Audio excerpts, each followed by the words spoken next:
स्वागत है आप सभी का आपके अपने केबीसी किंगडम बायोलॉजी क्लासेस में। मैं विवेकानंद और आप सभी मेरे साथ पढ़ रहे हैं biology for class 12th and NEET UG preparation. अभी हम लोग पढ़ रहे हैं chapter second, sexual reproduction in flowering plant. Sexual reproduction in flowering plant की अगर बात करी जाए तो कुछ टॉपिक्स को हमने अभी तक पढ़ रखा, जैसे मेल रिप्रोडक्टिव ऑर्गन्स के बारे में हम लोगों ने पढ़ रखा है। हम लोगों ने फिर पढ़ा था मेल में गैमीटोजेनेसिस। क्या पढ़ा था भाई? मेल गैमीटोजेनेसिस, जिसका नाम दिया था हम लोगों ने माइक्रोस्पोरोजेनेसिस। ये हम लोगों ने पढ़ रखा है। और मैं आप लोगों ने जिसने भी इस टॉपिक को नहीं पढ़ा है, मैं लिंक को डिस्क्रिप्शन बॉक्स में दे रहा हूं ताकि आप लोग इसको चेकआउट कर सको। सेकंड हम लोग पढ़ चुके हैं फीमेल रिप्रोडक्टिव ऑर्गन, और इससे रिलेटेड हम लोग पढ़ चुके हैं फीमेल गैमीटोजेनेसिस। और फीमेल गैमीटोजेनेसिस को नाम दिया जाता है मेगा स्पोरोजेनेसिस। मैं इससे भी रिलेटेड लिंक को आपके डिस्क्रिप्शन बॉक्स में दे रहा हूं ताकि आप लोग इसको चेक कर सको, जिन्होंने भी नहीं पढ़ा है वो इसे आसानी से समझ सके। आज हम लोग भाई सबसे पहले स्टार्ट करेंगे मेगा स्पोरोजेनेसिस के रिवीजन से, और फिर धीरे धीरे टॉपिक को आगे बढ़ाएंगे। तो चलिए देखते हैं हम लोग भाई कि मेगा स्पोरोजेनेसिस किस प्रकार से हम लोग पढ़े हुए हैं। सबसे पहली बात कि हमारे पास आर्चीस्पोरियल सेल होता था। क्या होता था भाई? आर्चीस्पोरियल सेल। ध्यान से देखिएगा, हम लोग रिवाइज कर रहे हैं मेगा स्पोरोजेनेसिस को। सबसे पहले अपने पास मेरिस्टेमेटिक सेल्स के कोई सेल्स किसमें डेवलप हो जाता है भाई? आर्चीस्पोरियल सेल। ये आर्चीस्पोरियल सेल डिप्लॉयड सेल होती है। फिर कहते हैं इस आर्चीस्पोरियल सेल में होती है पेरिक्लाइनल डिवीजन। अब पेरिक्लाइनल डिवीजन मैंने बताया हुआ है, एपिडर्मिस से अगर पैरेलली डिवीजन हो तो कहा जाता है पेरिक्लाइनल डिवीजन। जैसे ही पेरिक्लाइनल डिवीजन हो जाता है, यहां बनता है दो सेल, एक का नाम है प्राइमरी पेराइटल सेल। क्या नाम है भाई? Primary parietal cell. और दूसरा नाम है प्राइमरी स्पोरोजिनस सेल। ध्यान से देखिएगा, दोनों का दोनों डिप्लॉयड स्ट्रक्चर होता है। अब कहते हैं प्राइमरी पेराइटल सेल फर्दर तो न्यूसेलस का फॉर्मेशन कर देता है। किसका फॉर्मेशन करेगा भाई? न्यूसेलस का। अगर बात करेंगे प्राइमरी स्पोरोजिनस सेल तो ये एक्स एज एमएमसी। ये एमएमसी क्या था भाई? Mega spore mother cell. चलिए मैं मेंशन कर दे रहा हूं, मेगा स्पोर मदर सेल। एकदम से याद रखिएगा भाई कि प्राइमरी स्पोरोजिनस सेल किसके जैसा काम करता है भाई? Mega spore mother cell. अब यहां मदर लग गया भाई, तो मदर पर हम लोग क्या कराते थे? मियोसिस। कौन सा डिवीजन भाई? Meiosis cell division. जैसे ही मियोसिस सेल डिवीजन होगी, यहां पर बनेगा 4 सेल। कितने सेल भाई? 4 मेगा स्पोर। कितने मेगा स्पोर? 4 mega spore. ये सबके सब क्या होंगे भाई? हैप्लॉइड। कहते हैं इस 4 में से 3 डी जनरेट कर जाता है। 3 क्या कर जा रहा है भाई? D generate. चलिए हमने भी करा दिया 3 को डी जनरेट। एक बचा हुआ रह गया अपने पास फंक्शनल मेगा स्पोर। ये क्या बचा रह गया भाई? Functional mega spore. ध्यान से देखिएगा भाई, कहते हैं ये वाला जो अपने पास फंक्शनल मेगा स्पोर है, इस फंक्शनल मेगा स्पोर में होता है एफ एंड डी। क्या होता है भाई? F and D.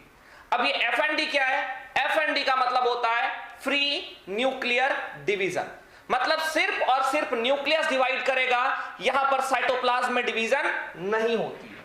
तो यहां पर हम लोगों को क्या मिलेगा भाई? 2 न्यूक्लियस मिलेगा। कितना न्यूक्लियस भाई? 2। फिर कह रहे हैं और एक बार एफ एंड डी होगा, तो जैसे ही फिर से फ्री न्यूक्लियर डिवीजन होगा, अब हमें कितना न्यूक्लियस मिलेगा भाई? अब हमें 4 न्यूक्लियस मिलेगा। कितना न्यूक्लियस मिलेगा भाई? 4। कहते हैं फिर से एफ एंड डी होती है फ्री न्यूक्लियर डिवीजन, तो अब टोटल न्यूक्लियस कितना मिलेगा भाई? 8। कितना मिलेगा भाई? 8। 1 2 3 4 5 6 7 और 1 8। कहते हैं जब 8 न्यूक्लियस बन जाता है, तब यहां पर होता है रीअरेंजमेंट। क्या होता है भाई? रीअरेंजमेंट। जैसे ही रीअरेंजमेंट होगी, ऊपर में 3 न्यूक्लियस अरेंज हो जाता है और नीचे में भी 3 न्यूक्लियस अरेंज हो जाता है, बीच में 2 रह जाता है। अब यहां पर देखिए भाई, हमारे पास जैसे ही रीअरेंजमेंट कंप्लीट होता है, अब रीअरेंजमेंट के बाद कहते हैं कि रीअरेंजमेंट के बाद क्या हो जाता है, साइटोकाइनेसिस। क्या होता है भाई, साइटोकाइनेसिस। अब इसमें होगी साइटोकाइनेसिस, दैट मींस यहां साइटोप्लाज्म का डिवीजन होगा, और जैसे ही साइटोप्लाज्म का डिवीजन होगा भाई, इसमें क्या होता है, साइटोकाइनेसिस। ध्यान से देखिएगा भाई, उसमें क्या हो गया, साइटोकाइनेसिस। इसके बाद मैं फिगर यहां बना रहा हूं, जैसे ही साइटोकाइनेसिस हो जाएगी, हमारे पास ऊपर में मिलेगा भाई, देखिए 3 सेल। कितना मिलेगा भाई, 3। 2 को तो नाम दे रहे हैं हम लोग साइनर्जिड सेल। क्या नाम दे रहे हैं भाई, साइनर्जिड सेल। ये दोनों हैप्लॉइड ही होगा। और एक होता है यहां पर एग सेल। क्या होता है भाई, एग सेल। कहते हैं इस एग सेल की बात करेंगे तो ये भी क्या होगा, हैप्लॉइड।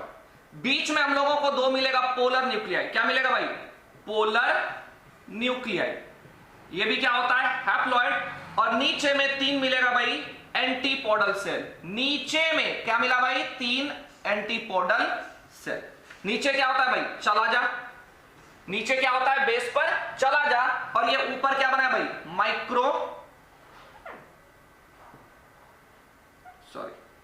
माइक्रोपाइल। ऊपर क्या बना हुआ भाई, माइक्रोपाइल। तो माइक्रोपाइल के साइड पर एक एग सेल और 2 साइनर्जिड सेल, और चला जा की तरफ 3 एंटीपोडल सेल, जहां सबके सब क्या होते हैं, हैप्लॉइड। अब ध्यान से देखें, यहां एग सेल का फॉर्मेशन हो गया, मतलब मेगा स्पोर का फॉर्मेशन हो गया। तो मेगा स्पोर के फॉर्मेशन को क्या बोलते हैं भाई, मेगा स्पोरोजेनेसिस। क्या नाम दिया जाता है भाई, मेगा स्पोरोजेनेसिस। क्लियर है सबके। तो ये था भाई अपना प्रोसेस आर्चिस्पोरियल सेल में, पेरिक्लाइनल डिवीजन से प्राइमरी पेराइटल सेल और दूसरा प्राइमरी स्पोरोजिनस सेल। ये प्राइमरी पेराइटल सेल न्यूसेलस का फॉर्मेशन करेगा, जो कि डिप्लॉयड स्ट्रक्चर होती है, और प्राइमरी स्पोरोजिनस सेल किसके जैसा काम करता है, मेगा स्पोर मदर सेल।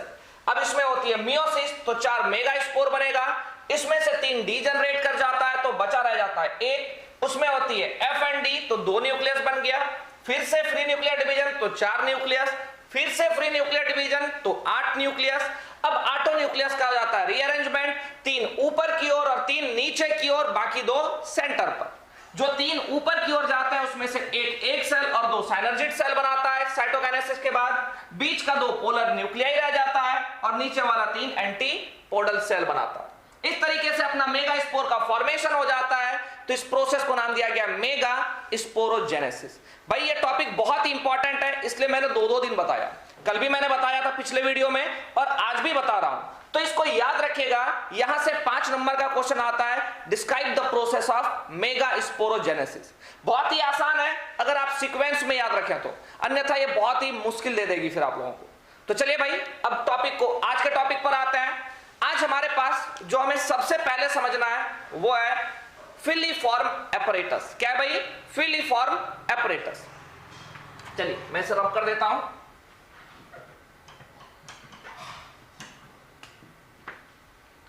देखते भाई ये फिलीफॉर्म एपरेटस क्या होता है। ध्यान से देखिएगा, मैं एम्ब्रियो सैक बना रहा हूं।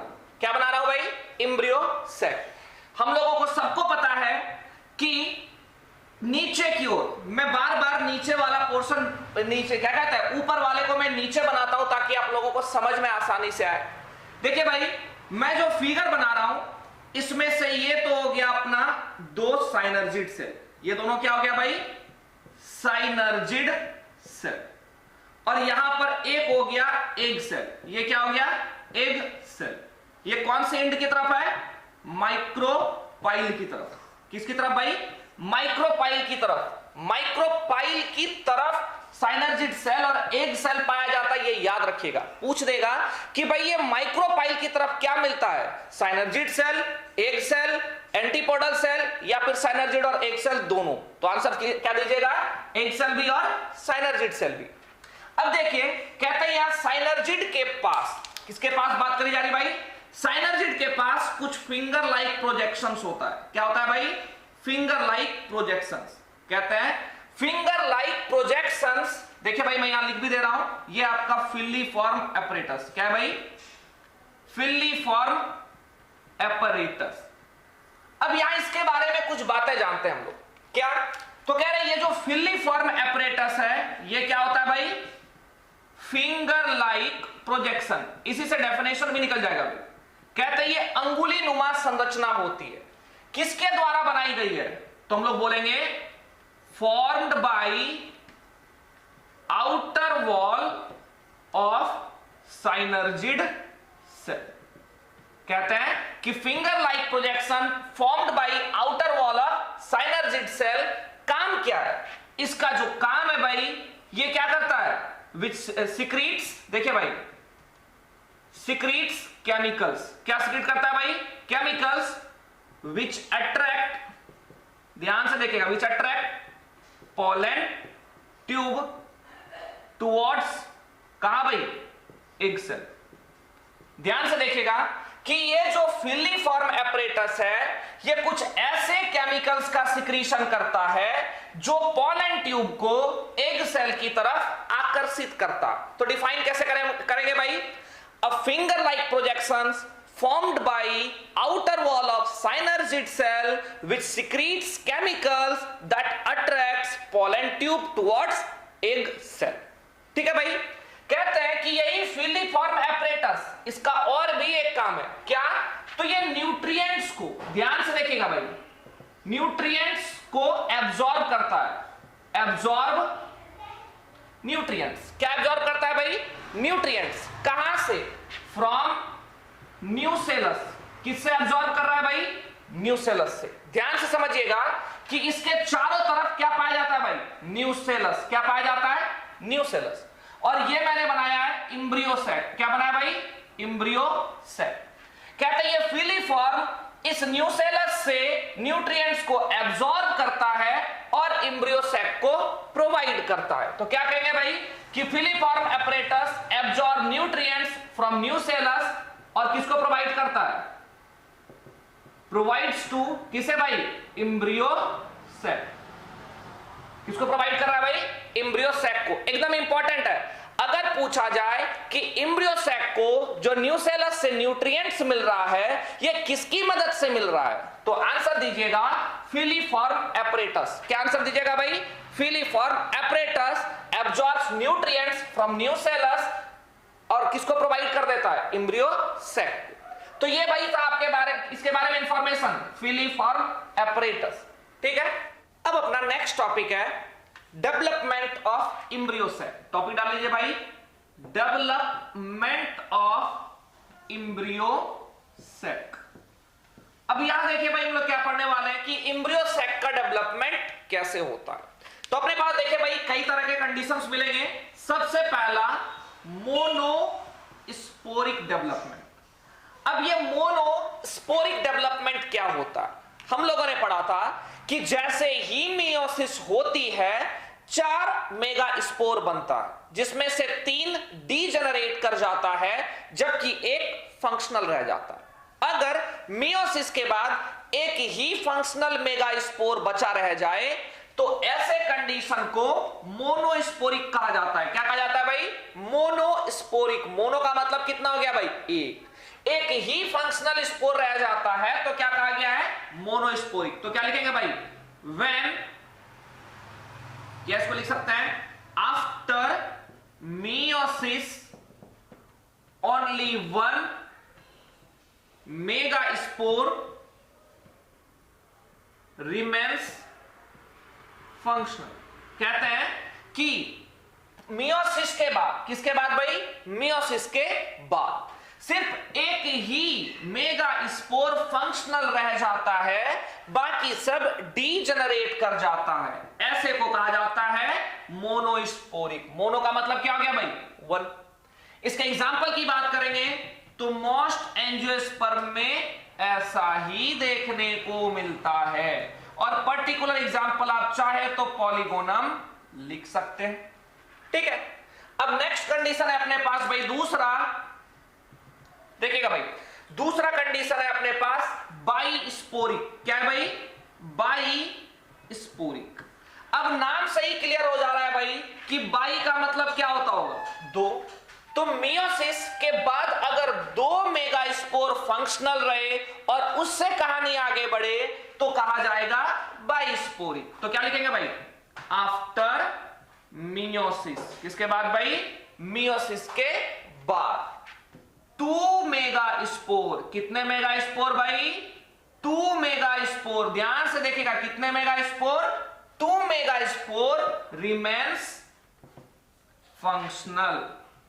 2 मेगास्पोर अगर फंक्शनल रह जाए तो ऐसे कंडीशन को हम लोग कहते हैं बाइस्पोरिक डेवलपमेंट ऑफ एम्ब्रियो सेट। अगर एग्जाम्पल की बात करेंगे तो भाई एग्जाम्पल हो जाएगा इसका एलियम। क्या हो जाएगा भाई, एलियम। अब ये एलियम कौन सा जीनस था भाई, याद कीजिए, Allium cepa, Allium sativum. Allium cepa हम लोग प्याज को कहते हैं, एलियम सटाइवम हम लोग लहसुन गार्लिक को कहते हैं। ठीक है भाई, तो ये दूसरा कंडीशन हो गया अपना बाइस्पोरिक। अब हम लोग तीसरे कंडीशन पर आते हैं भाई। तीसरा कंडीशन है अपना टेट्रास्पोरिक। कौन सा है भाई, टेट्रास्पोरिक। अब ये बताइए भाई टेट्रास्पोरिक क्या बता रहा है, टेट्रा का मतलब क्या होता है, 4। अगर मियोसिस के बाद चारों के चारों मेगास्पोर फंक्शनल रह जाए, एक भी डिजेनरेट नहीं करता है, तो ऐसे कंडीशन को टेट्रास्पोरिक कहा जाता है। तो क्या लिखेंगे भाई, after meiosis all 4 megaspore remains functional. कहते हैं मियोसिस के बाद सभी चारों के चारों मेगास्पोर फंक्शनल रह जाता है, तो ऐसे कंडीशन को tetrasporic development of embryo set कहा जाता है। अगर एग्जांपल्स की बात करेंगे तो यहां आ जाएगा पाइपरेसी फैमिली। कौन सा आ जाएगा भाई, पाइपरेसी फैमिली। क्लियर है भाई, तो ये हमारे पास 3 तरह का था डेवलपमेंट ऑफ एम्ब्रियो सेट। अभी देखिए भाई हम लोगों ने क्या पढ़ा, मेल रिप्रोडक्टिव ऑर्गन पढ़ लिया, फिर हम लोगों ने पढ़ा माइक्रोस्पोरोजेनेसिस, मतलब मेल गैमेट बन गया। फिर हम लोगों ने पढ़ा फीमेल रिप्रोडक्टिव ऑर्गन और पढ़ा मेगास्पोरोजेनेसिस, तो फीमेल गैमेट बन गया। अब हम लोगों ने गैमेट तो बना लिया है, तो बताइए भाई गैमेट बनाने के बाद कौन सा प्रोसेस होना चाहिए। अगर गैमेट बन गया, याद कीजिए मैंने बताया था कि अगर लड़के और लड़की का जन्म हो गया तो अब क्या कराना भाई, शादी। तो अगर मेल और फीमेल गैमेट बन चुका है, माइक्रोस्पोरोसिस से मेल गैमेट बना और मेगास्पोरोजेनेसिस से फीमेल गैमेट बना। अब दोनों गैमेट बन गया है तो दोनों को क्या करना पड़ेगा भाई, पास पास लाना पड़ेगा। और मेल गैमेट जब फीमेल गैमेट के पास पहुंचता है तो इस प्रोसेस को क्या नाम देते हैं, इस प्रोसेस को प्लांट्स में नाम देता है पॉलिनेशन। क्या नाम देते हैं भाई, पॉलिनेशन। तो अपना अगला टॉपिक होगा पॉलिनेशन। क्या होगा भाई, पॉलिनेशन। याद रखिएगा मेल गैमेट बन चुका है, फीमेल गैमेट बन चुका है, अब मेल गैमेट फीमेल के पास पहुंचेगा, तो इस प्रोसेस को क्या बोलेंगे हम लोग, पॉलिनेशन। टॉपिक डाल लीजिए भाई। अब हम लोग देखते हैं पॉलिनेशन। क्या देख रहे हैं भाई, पॉलिनेशन। अब देखिए भाई ये एक ऐसा टॉपिक है जो आप लोगों ने बचपन से पढ़ा है, बट अभी हम लोगों को 12th में इसे डिटेल में पढ़ना है। सबसे पहली बात तो ये पॉलिनेशन होता क्या है, डेफिनेशन आप लोगों को भी पता होगा, फिर भी चलिए मैं बता देता हूं। ट्रांसफर ऑफ क्या भाई, पॉलन ग्रेन्स। किसका ट्रांसफर भाई, पॉलन ग्रेन्स का ट्रांसफर। कहां से कहां तक, from anther to stigma. Anther से स्टिग्मा तक पॉलन ग्रेन का ट्रांसफर क्या कहलाएगा भाई, पॉलिनेशन। अगर फिगर से समझे तो ये हो गया भाई अपना एंथर और ये हो गया भाई क्या, स्टिग्मा। ये क्या हो गया भाई, स्टिग्मा। कहते हैं कि इस एंथर से पॉलन ग्रेन का निकलना, किसका निकलना भाई, पॉलन ग्रेन का, और इस पॉलन ग्रेन का इस स्टिग्मा तक पहुंचना क्या कहलाएगा भाई, पॉलिनेशन। क्या कहलाएगा, पॉलिनेशन, या हिंदी में कहते हैं परागन। क्या कहते हैं, परागन। अब हम लोगों को देखना है कि पॉलिनेशन होता कितने प्रकार का है, तो चलिए भाई इसको हम लोग देखते हैं थोड़ा सा। अगर इस पॉलिनेशन की बात करें तो पॉलिनेशन 2 प्रकार का होता है। कितने प्रकार का भाई, 2। अब कौन कौन सा आप लोगों ने भी पढ़ा है। सबसे पहला सेल्फ पॉलिनेशन। सबसे पहला क्या होगा भाई, सेल्फ पॉलिनेशन। सेल्फ का मतलब क्या हो गया भाई? खुद। क्या हो गया भाई? खुद। अगर खुद का ही मेल गैमिट हो और उसी फ्लावर के फीमेल स्टिग्मा पर चला जाए तो ऐसे प्रोसेस को आप क्या कहिएगा भाई? ऐसे प्रोसेस को कहा जाएगा सेल्फ पॉलिनेशन। क्या कहा जाएगा भाई? Self pollination. ध्यान से देखिए, मैंने क्या बताया कि अगर अपने पास एक फ्लावर है, चलिए मैं फ्लावर बना देता हूं आप लोगों के लिए। ये देखिए भाई, ये हो गया अपना फ्लावर और इस फ्लावर में ये हो गया, ये क्या हो गया भाई?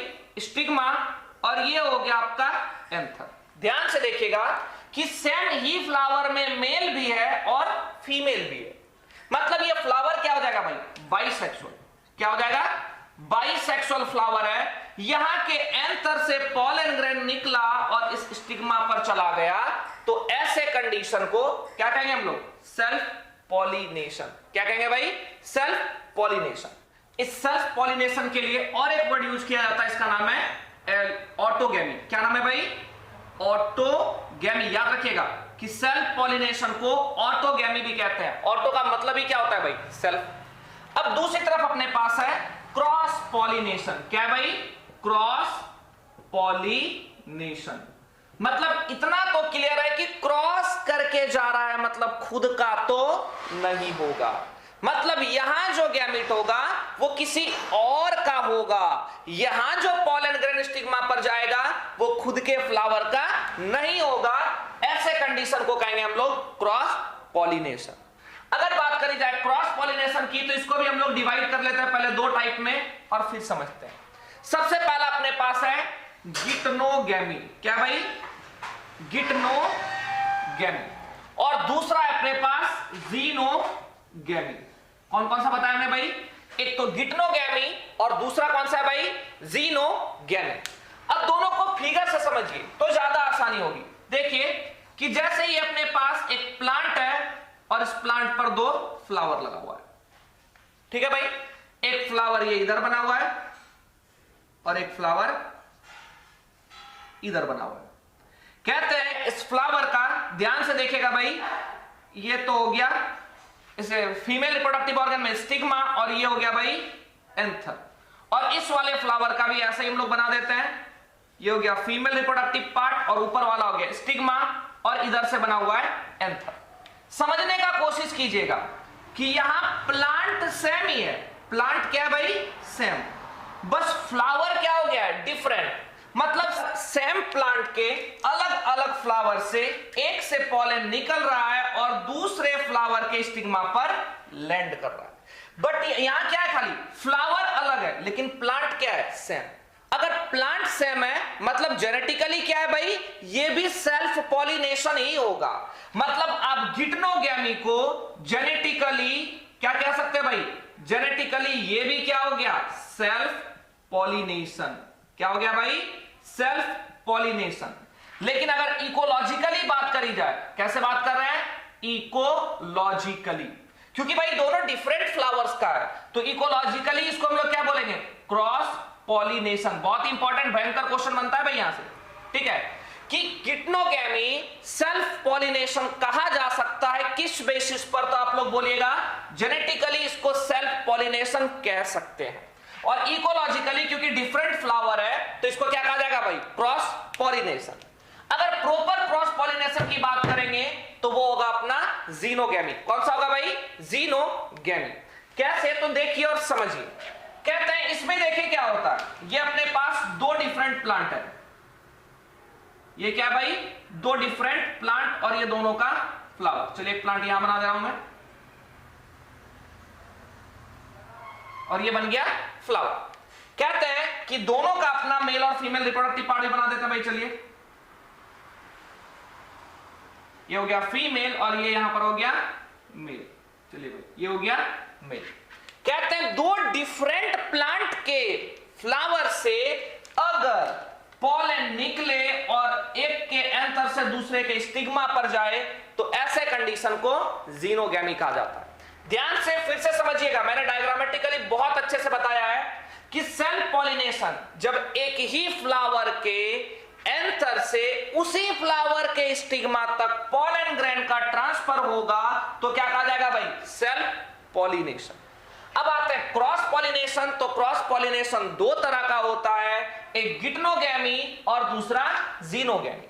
गिटनोगैमी में प्लांट सेम है बट फ्लावर क्या है, डिफरेंट। तो यहां जेनेटिकली ये सेल्फ पॉलिनेशन ही होगा, लेकिन इकोलॉजिकली क्या बोलेंगे भाई, क्रॉस पॉलिनेशन। फिर हम लोग बात करते हैं जीनोगैमी की। यहां पर टू डिफरेंट प्लांट्स ही है। तो भाई प्रॉपर अगर पूछा जाए कि क्रॉस पॉलिनेशन का बताइए कौन सा क्या होता है, तो आंसर दीजिएगा जीनोगैमी। क्या आंसर दीजिएगा भाई, जीनोगैमी। अब चलिए एक एक करके कुछ पॉइंट्स देखते हैं हम लोग। सबसे पहला है अपने पास सेल्फ पॉलिनेशन। तो इसको हम लोग कैसे डिफाइन कर सकते हैं, तो हम लोग क्या लिखेंगे भाई, transfer of pollen grains from anther to stigma of same flower or different flower of same plant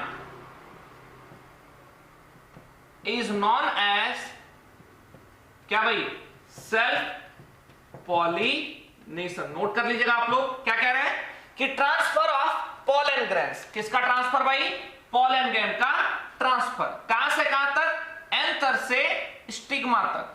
या तो सेम फ्लावर हो या तो different flower of same plant हो। ऐसे कंडीशन को हम लोग क्या कहते हैं भाई, सेल्फ पॉलिनेशन। अब आपसे क्वेश्चन क्या आ सकता है कि सेल्फ पॉलिनेशन कराने के लिए क्या क्या कंडीशंस हो सकता है। बहुत ही इंपॉर्टेंट क्वेश्चन है भाई, सीबीएसई में पूछा भी गया, बोर्ड्स स्टेट बोर्ड्स में भी पूछा जाता है। What are the conditions which are responsible for self pollination, या फिर सेल्फ पॉलिनेशन होने के लिए कौन कौन से कंडीशंस का जरूरत है। तो चलिए भाई हम लोग कुछ कंडीशंस की बात करते हैं। क्या कंडीशंस हो सकता है, देखिए अब खुद से सोचिए कि सेल्फ पॉलिनेशन कब हो सकता है। प्लांट यूनिसेक्सुअल होगा तो क्या कभी सेल्फ पॉलिनेशन होगा, पता चलेगा भाई एक प्लांट मेल है तो दूसरा प्लांट क्या है, फीमेल।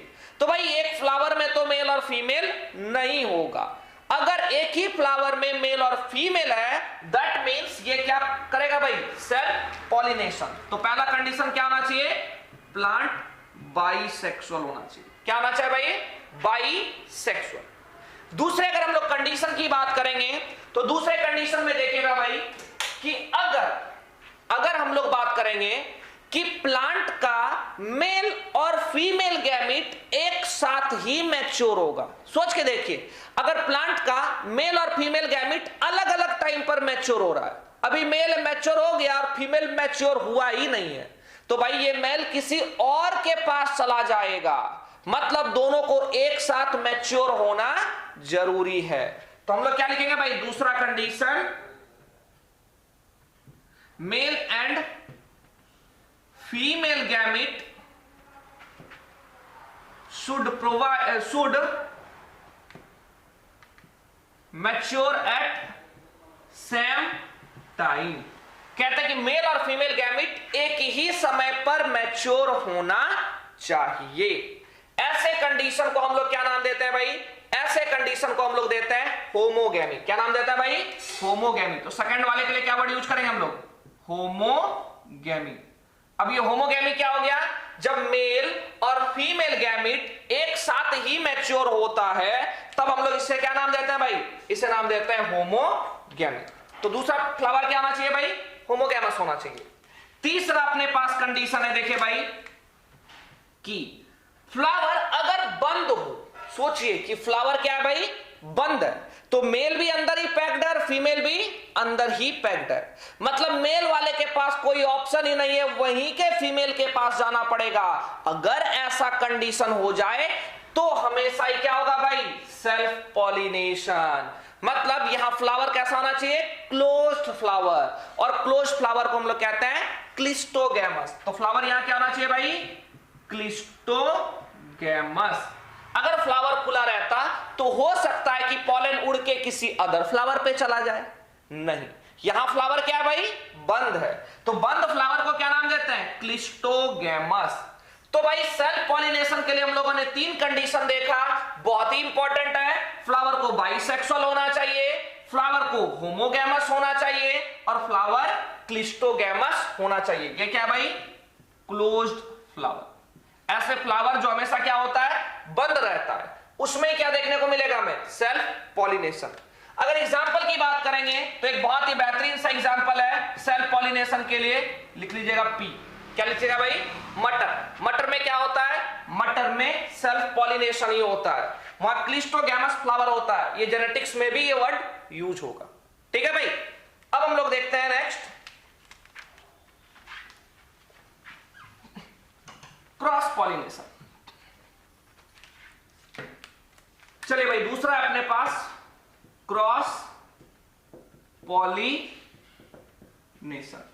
अब सबसे पहले हम लोग डिफाइन कैसे करेंगे भाई कि जब पॉलन ग्रेन एक प्लांट के एंथर से दूसरे प्लांट के स्टिग्मा तक चले जाए तो ऐसे कंडीशन को क्या कहा जाता है भाई? ऐसे कंडीशन को कहा जाता है क्रॉस पॉलिनेशन। तो क्या लिखेंगे भाई? Transfer of pollen grains from anther to stigma of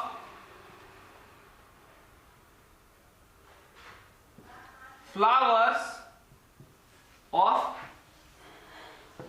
different plant। क्या बोले भाई कि जब पॉलन ग्रेन का ट्रांसफर हो, कहां से कहां भाई? एंथर से स्टिग्मा तक। कब? कौन से फ्लावर में? डिफरेंट प्लांट्स के फ्लावर में। अभी हम लोगों ने देखा था कि सेम प्लांट भी होगा, लेकिन उसके लिए कंडीशन क्या बोले थे हम लोग भाई? गिटनोगेमी। और उसको भी हम लोग अगर बात करेंगे तो जेनेटिकली सेल्फ पॉलिनेशन ही कहते हैं। तो चलिए भाई, आप लोग चाहे तो ऐड कर सकते हैं और flowers of the different flowers of same plant. ठीक है भाई। तो चलिए हम लोग आगे बढ़ाते हैं, इसके टाइप को थोड़ा डिफाइन कर लेते हैं। क्रॉस पॉलिनेशन का पहला टाइप था अपने पास, कौन सा भाई? गिटनोगेमी। तो क्या लिखेंगे? When transfer of pollen grains occur from different flower of same plant. क्या बोल रहा है भाई कि जब पॉलन ग्रेन का ट्रांसफर होता है anther to stigma, when transfer of pollen grain occurs from anther to stigma, mention कर लिएगा भाई, from anther to stigma of different flower of same plant. कह रहा है कि different flower of same plant, एक ही प्लांट के अलग अलग फ्लावर में अगर ट्रांसफर हो रहा है तो क्या नाम दिया जा रहा है भाई? गिटनोगेमी। क्या नाम दिया गया है? गिटनोगेमी। इसके लिए कुछ इंपॉर्टेंट पॉइंट्स क्या लिख सकते हैं कि जेनेटिकली इट इज ऑल्सो क्या भाई? Self pollination. क्योंकि फ्लावर सेम ही प्लांट का है इसलिए इसको जेनेटिकली हम लोग क्या बोलेंगे? सेल्फ पॉलिनेशन ही कहेंगे। दूसरा पॉइंट, इकोलॉजिकली, क्योंकि फ्लावर अलग अलग है तो हम लोग क्या बोलेंगे? इट इज क्या? Cross pollination. क्योंकि फ्लावर यहां अलग अलग है तो भाई हम लोग इकोलॉजिकली इसको क्या बोलेंगे? Cross pollination. क्लियर है भाई? अब हम लोग आगे बढ़ते हैं। नेक्स्ट है अपने पास जीनोगेमी। नेक्स्ट क्या है भाई? जीनोगेमी। चलिए दूसरा है अपने पास जीनोगेमी। भाई याद रखिएगा, यहां इंपॉर्टेंट पॉइंट्स है, टर्म्स है जिससे एग्जाम में क्वेश्चन आता है, तो आप लोग याद रखिएगा। क्या बोलेंगे भाई? Transfer of pollen grains from anther to stigma of different flowers of different plants। या सिंपली आप कह सकते हैं कि when transfer of pollen grains occur from anther to stigma of flowers of different plant, when transfer of pollen grain occurs, ठीक है भाई, from anther to to stigma of flowers of different plant, तो ऐसे condition को हम लोग क्या बोलते हैं, जीनोगेमी। इसके लिए हम लोग लिख सकते हैं भाई, it is true cross pollination. यही वाला आपका क्या है भाई, ट्रू क्रॉस पॉलिनेशन है। क्या कह रहा है भाई, ट्रू मतलब सच्चा वाला क्रॉस पॉलिनेशन तो जीनोगेमी ही है, क्योंकि यहां प्लांट भी डिफरेंट है और फ्लावर तो डिफरेंट हो ही गया, तो ऐसे कंडीशन को हम लोग क्या बोलेंगे भाई, जीनोगेमी। अब हमारे पास आता है नेक्स्ट क्वेश्चन कि ऐसे कौन कौन से कंडीशन है जो फेवर करता है क्रॉस पॉलिनेशन को। ऐसे कौन से कंडीशंस प्लांट में होने चाहिए, फ्लावर्स में होने चाहिए, जो आपका फेवर करता है क्या भाई, क्रॉस पॉलिनेशन। तो भाई चलिए हम लोग पढ़ते हैं कंडीशंस।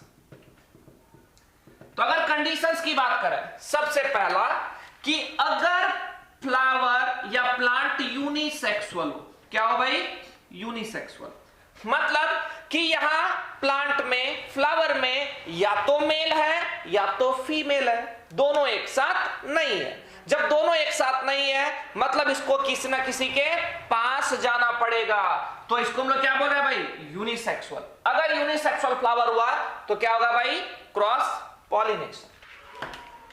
दूसरा है अपने पास डाइकोगेमी। अब ये डाइकोगेमी क्या होता है भाई, होमोगेमी का उल्टा होता है। वहां मेल और फीमेल गैमिट एक साथ मैच्योर हो रहा था, इस बार मेल और फीमेल गैमिट एक साथ मैच्योर नहीं होगा, तो क्या लिखेंगे, when male and female gamete do not mature at same time. कहते हैं जब मेल और फीमेल गैमिट एक टाइम पर मैच्योर ना हो तो क्या होगा भाई, क्रॉस पॉलिनेशन। ऐसे कंडीशन को कहा जाता है डाइकोगेमी। अब डाइकोगेमी को भी दो ग्रुप में हम लोग बांट सकते हैं, पहला प्रोटेंड्रस और दूसरा प्रोटोगाइनस। अब इसको समझिएगा भाई, क्योंकि इससे रिलेटेड एग्जाम में क्वेश्चन आता है। कहते हैं प्रो बता रहा है पहले, एंड्रस बता रहा है मेल को। अगर मेल पहले मैच्योर हो जाएगा तो क्या लिखेंगे, मेल मैच्योर्स फर्स्ट। अगर मेल पहले ही मैच्योर हो जाए, फीमेल बाद में मैच्योर हो, तो ऐसे कंडीशन को कहते हैं हम लोग प्रोटेंड्रस। अब यहां देखिए भाई, गाइनस, गाइनोसियम किसके लिए वो वर्ड यूज करते थे, फीमेल के लिए, तो यहां हम लोग क्या लिखेंगे, फीमेल मैच्योर्स फर्स्ट। यहां फीमेल पहले मैच्योर हो जाता है।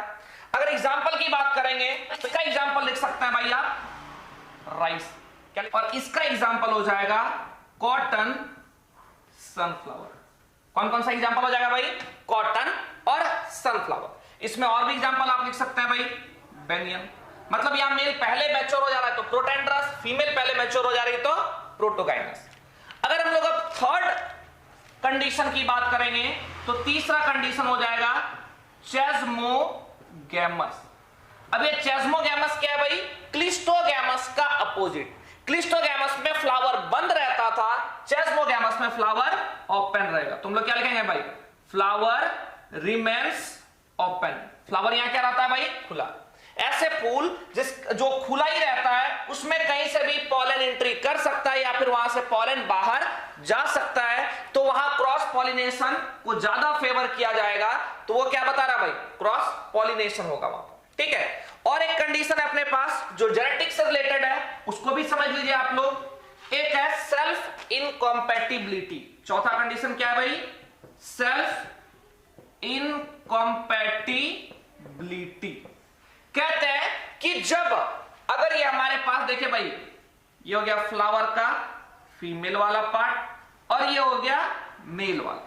कहते हैं कि जब खुद के ही मेल का जो पॉलन ग्रेन है खुद के स्टिग्मा पर जर्मिनेट ना कर पाए, ध्यान से सुनिएगा, व्हेन जब एक हमारे ही पॉलन ग्रेन, हमारे ही एंथर का पॉलन ग्रेन हमारे ही स्टिग्मा पर जर्मिनेट नहीं कर पाए, ऐसे कंडीशन को कहते हैं self इनकॉम्पैटिबिलिटी।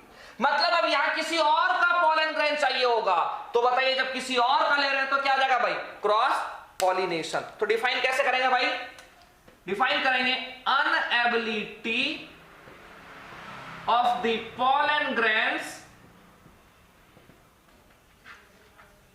To germinate on the stigma of flower of same plant or different flower of same plant। देखिए भाई क्या लिखा कि अनएबिलिटी ऑफ द पोलन ग्रेन्स की अनएबिलिटी टू जर्मिनेट, क्या चीज करने का, अनएबिलिटी जर्मिनेट करने का, ठीक है, on the stigma of flower of same plant, कि सेम ही फ्लावर, किसकी बात करी जा रही है भाई, same flower of same plant या फिर different flower of same plant. मतलब भाई एक ही प्लांट का अगर पोलन ग्रेन है तो उसी प्लांट के स्टिग्मा पर जर्मिनेट नहीं कर सकता है, किसी अदर प्लांट के स्टिग्मा पर जर्मिनेट करेगा। ऐसे कंडीशन को कहते हैं सेल्फ इनकॉम्पैटिबिलिटी। इसके बारे में डिटेल में हम लोगों को जेनेटिक्स में पढ़ना है। फिलहाल तो हम लोग ये जानेंगे कि ये फेवर करता है किसको, क्रॉस पॉलिनेशन को।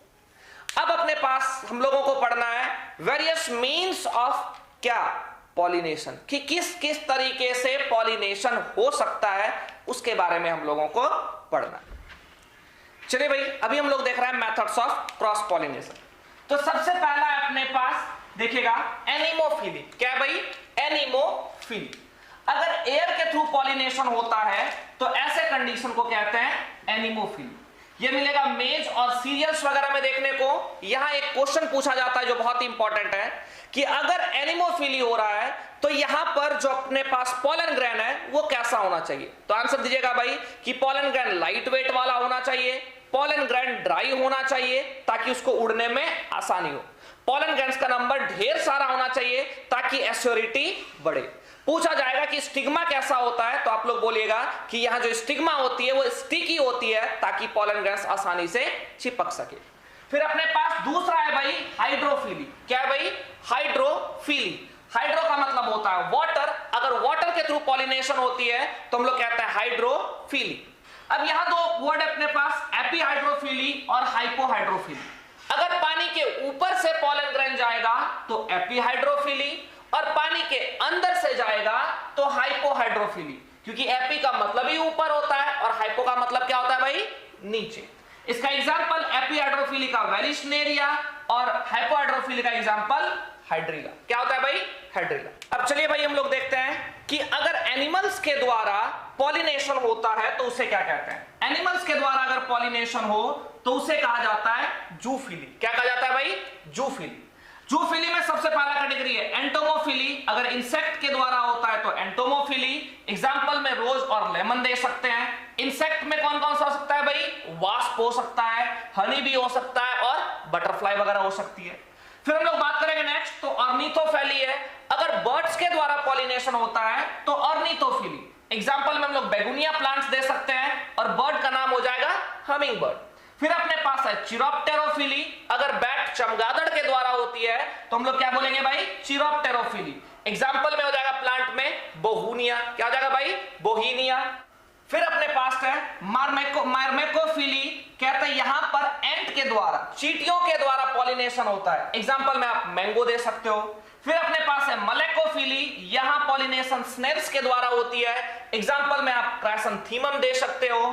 फिर अपने पास है ऑफियोफिली। यहां स्नेक के द्वारा पॉलिनेशन होता है और इसके लिए हम लोग एग्जांपल दे सकते हैं कोबरा प्लांट। फिर मैं कुछ पॉइंट्स को, इंपॉर्टेंट पॉइंट्स को मैंने मेंशन किया हुआ, आप लोग देखिएगा थोड़ा।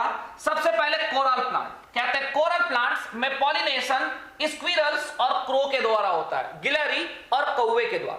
फिर अपने पास है म्यूसेंडा प्लांट। म्यूसेंडा प्लांट में इंसेक्ट को अट्रैक्ट करने के लिए एडवर्टाइजिंग फ्लैग लगा होता है। जनरली इंसेक्ट वगैरह को अट्रैक्ट करने के लिए पेटल्स बहुत ही अट्रैक्टिव होता है, सेंटेड प्लांट होता है और जो रात में खिलने वाला होता है वो क्या होगा भाई, बहुत ज्यादा सेंटेड होगा। लेकिन यहां इंसेक्ट को अट्रैक्ट करने के लिए एक एडवर्टाइजिंग फ्लैग होता है। क्या होता है भाई, एडवर्टाइजिंग फ्लैग पाया जाता है। तो इसको याद रखिएगा कि एक मुस्तंडा एडवर्टाइजिंग फ्लैग लेकर खड़ा था ताकि इंसेक्ट आ पाए। तो याद रह जाएगा आपको, म्यूसेंडा प्लांट में क्या मिलता है भाई, एडवर्टाइजिंग फ्लैग पाया जाता है। फिर अपने पास नेक्स्ट है रेफ्लेसिया, जो दुनिया का सबसे बड़ा फ्लावर है। कहते हैं इसका पॉलिनेशन कैरियन फ्लाइज के द्वारा होता है, जबकि सीड का डिस्पर्सल किसके द्वारा भाई, एलिफेंट के द्वारा। किसके द्वारा, एलिफेंट के द्वारा। फिर लास्ट पॉइंट अपना निम्फिया और निलंबिया, कहते हैं यहां पर इसका अगर बात करेंगे पॉलिनेशन की तो वो तो होता है इंसेक्ट के द्वारा। किसके द्वारा भाई?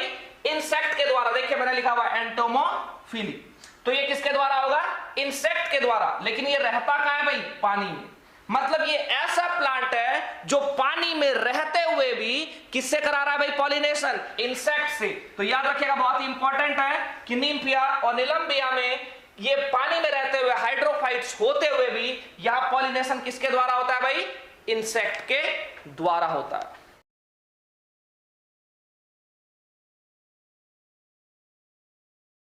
इस तरीके से भाई आज हम लोगों का टॉपिक कंप्लीट होता है यही मेथड्स ऑफ क्रॉस पॉलिनेशन पर। कल हम लोग पॉलिनेशन कर चुके हैं, मतलब मेल गैमेट फीमेल के पास पहुंच चुका है, तो कल हम लोग पढ़ेंगे फर्टिलाइजेशन। नेक्स्ट वीडियो में फर्टिलाइजेशन पढ़ना है, जो कि बहुत इंपॉर्टेंट टॉपिक है, यहां से बहुत ही एग्जाम में क्वेश्चन बनता है। तो भाई बने रहिए हमारे चैनल के साथ और देखते रहिए हमारे वीडियोस को। लाइक कीजिए, वीडियो को शेयर कीजिए, चैनल को सब्सक्राइब कीजिए और ऐसा ही प्यार बनाए रखिए। Thank you.